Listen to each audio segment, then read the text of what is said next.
je viens pour vous présenter un livre qu'on devait lire au cours de littérature Amérique latine. Notre professeur, Madame Lepage, nous avait demandé de choisir un livre et d'en parler et de dire pour quelles raisons on aimait ce livre. Moi, j'ai décidé de choisir le livre de Rosa Montero dont le titre est La chair. Alors ce livre, j'ai particulièrement aimé parce que l'histoire était quand même assez originale, dans le sens où on parle de Soledad Alegre, qui est une femme âgée de 60 ans, qui va malheureusement vivre une rupture avec son ex-amant Mario. Et cet homme, Mario, il est beaucoup plus il est beaucoup plus jeune qu'elle. Il a au moins 40 ans et elle en a 60.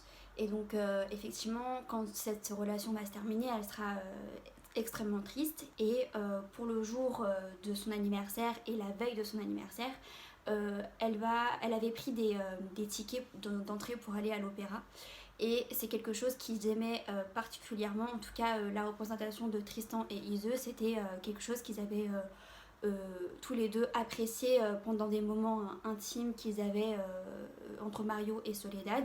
Et cette musique, il l'avait écoutée après avoir eu un rapport. Et donc, on va dire que cette musique, cet opéra, avait été clairement appréciée par ces deux personnes. Et donc, il y a une représentation qui va se faire à la veille de son anniversaire. Et donc, elle décide d'y aller et elle lui envoie un message pour lui dire que elle a 2 places et s'il était toujours intéressé pour aller voir cet opéra, et qu'elle aimerait bien y aller avec lui. Et donc lui, il lui dit juste simplement qu'il avait aussi pris des places mais il irait pas avec elle. Et donc on va dire qu'à ce moment-là, c'est là que débute, on va dire, cette histoire qui est pour moi assez drôle et folklorique. C'est que Soledad décide finalement d'y aller, mais elle veut être accompagnée d'un homme qui sera beaucoup plus attirant, beaucoup plus beau que son ex-amant. Et donc elle décide de s'inscrire sur un site où elle pourrait finalement demander à un gigolo de l'accompagner. Et donc, au moment où elle regarde les profils, elle tombe sur un profil qu'elle apprécie beaucoup. Donc, ce garçon qui va l'accompagner sera Adam, un homme âgé de 32 ans, qui est d'origine russe et qui parle effectivement l'espagnol, le français, l'anglais très couramment. Et l'histoire se passe du coup à Madrid, donc en Espagne. Et donc elle se faire accompagner par cet homme.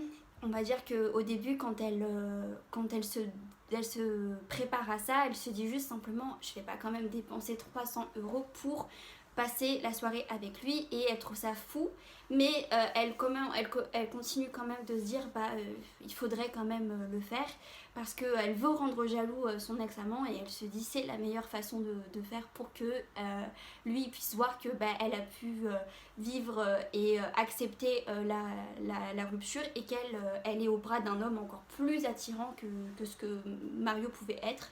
Et donc elle lui envoie un mail sur le site sur lequel elle a trouvé son profil.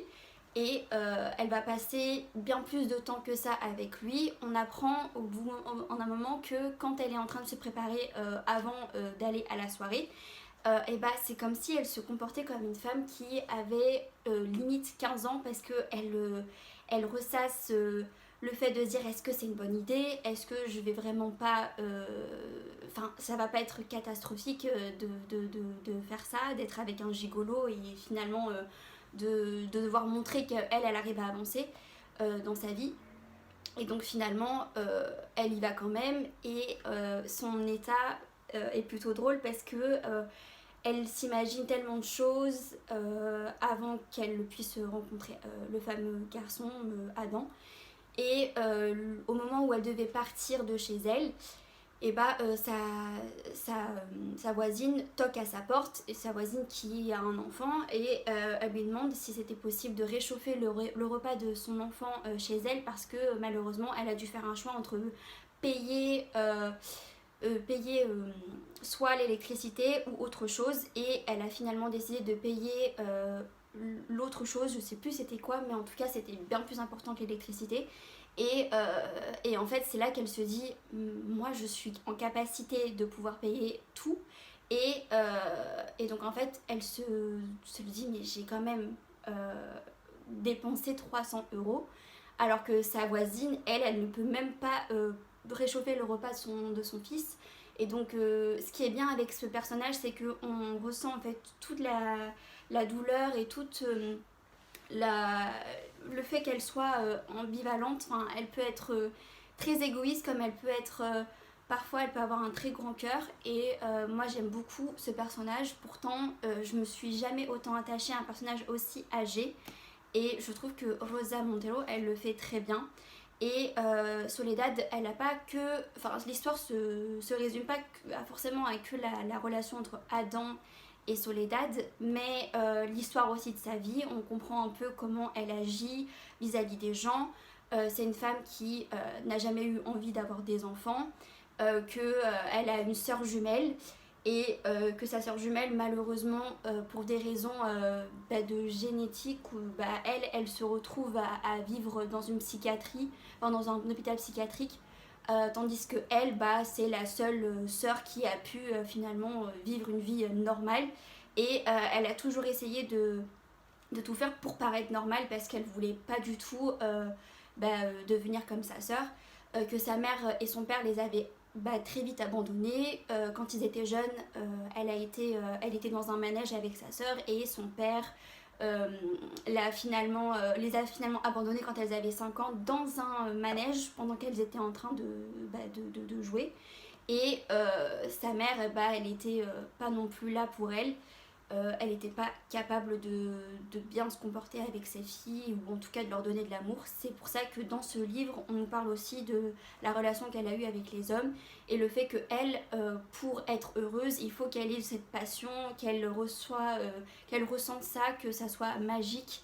Et donc on va dire qu'elle n'arrive pas à se contenter à avoir en fait une relation avec un homme de son âge parce que elle est très très elle regarde beaucoup plus le physique.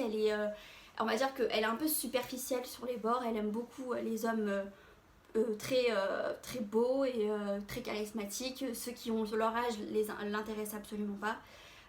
Au-delà de ça, on apprend aussi la relation qu'elle a avec Adam.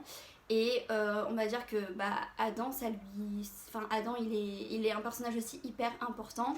Moi j'ai bien aimé sa façon de traiter Soledad parce que malgré le fait qu'on sait très bien qu'ils finiront pas par être ensemble ou par être amoureux comme on l'aurait voulu, c'est beaucoup mieux pour eux qu'ils finissent par faire leur vie chacun de leur côté. Et on apprend aussi dans ce livre que Soledad, c'est une personne qui avait pour habitude quand elle était jeune, quand elle était tombée amoureuse de son premier copain, elle était obsédée par lui. Et donc elle était obligée d'à chaque fois lui demander où il était, qu'est-ce qu'il faisait, etc. Et le fait d'être très dépendante, ça a créé cette peur. Et donc après cette première expérience, elle a été obligée d'être internée parce qu'elle elle venait trop souvent dans la vie de ce garçon. Quand des gens proches de ce garçon lui avaient dit d'arrêter tout contact avec elle. Et donc malheureusement c'est quelque chose qu'elle a eu l'habitude de faire. Et par rapport à la relation avec Adam, c'est ce qu'elle va faire.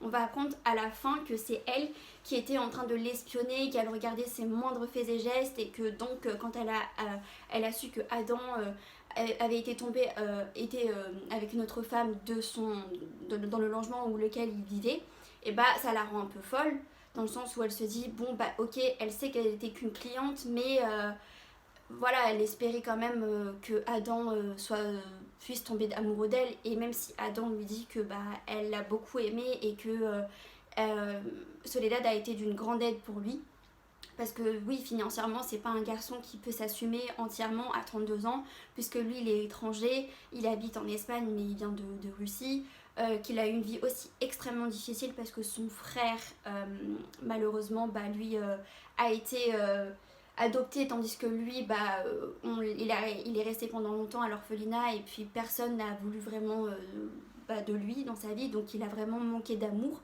Et quand il décide de faire ce job, il se dit qu'il va pouvoir être plein aux as et de se faire des sous, mais il se rend compte que c'est pas si facile que ça que d'être un gigolo, que l'argent ne tombe pas aussi facilement dans ses mains. Et donc il va être amené à faire des choses dans l'illégalité. Et grâce à Soledad, c'est elle qui va pouvoir tout faire pour qu'il n'aille pas en prison et qu'il ne se fasse pas tuer par ces personnes qu'il avait volées.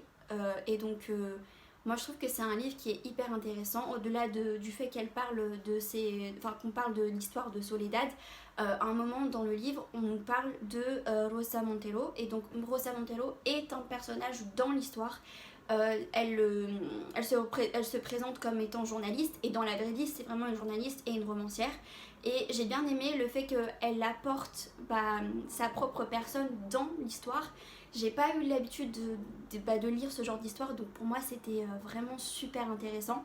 Et ce que Soledad fait aussi, c'est que on apprend que c'est aussi une femme qui a un assez grand rôle dans son travail. Enfin, on va dire que toutes ces idées sont tellement originales que parfois on ne l'écoute pas parce qu'elle n'aime pas trop montrer, elle n'aime pas se montrer devant les gens.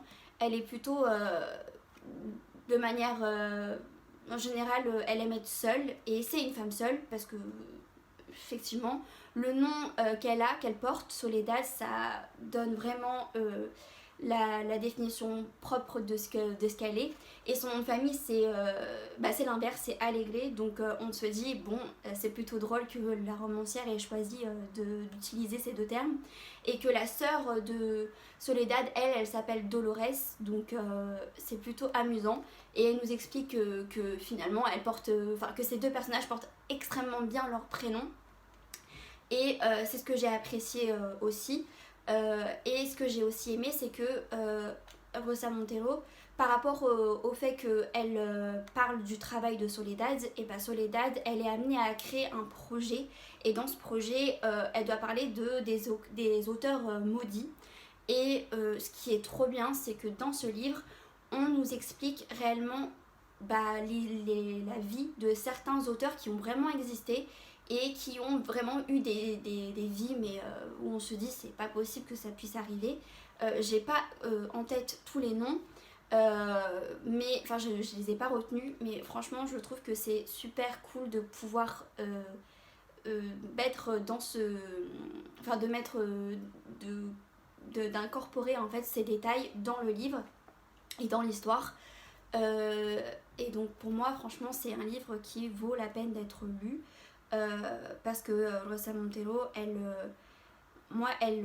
m'a vraiment bercée dans son histoire. J'ai trouvé que c'était super simple de comprendre l'histoire et d'entamer vraiment cette envie de savoir le reste du roman, jusqu'à être parfois un peu déçu de certaines scènes, mais on continue quand même à vouloir voir Soledad être heureuse et finalement trouver l'amour et le reste, et qu'elle arrive à vivre même malgré les blessures qu'elle a vécues dans sa vie du passé.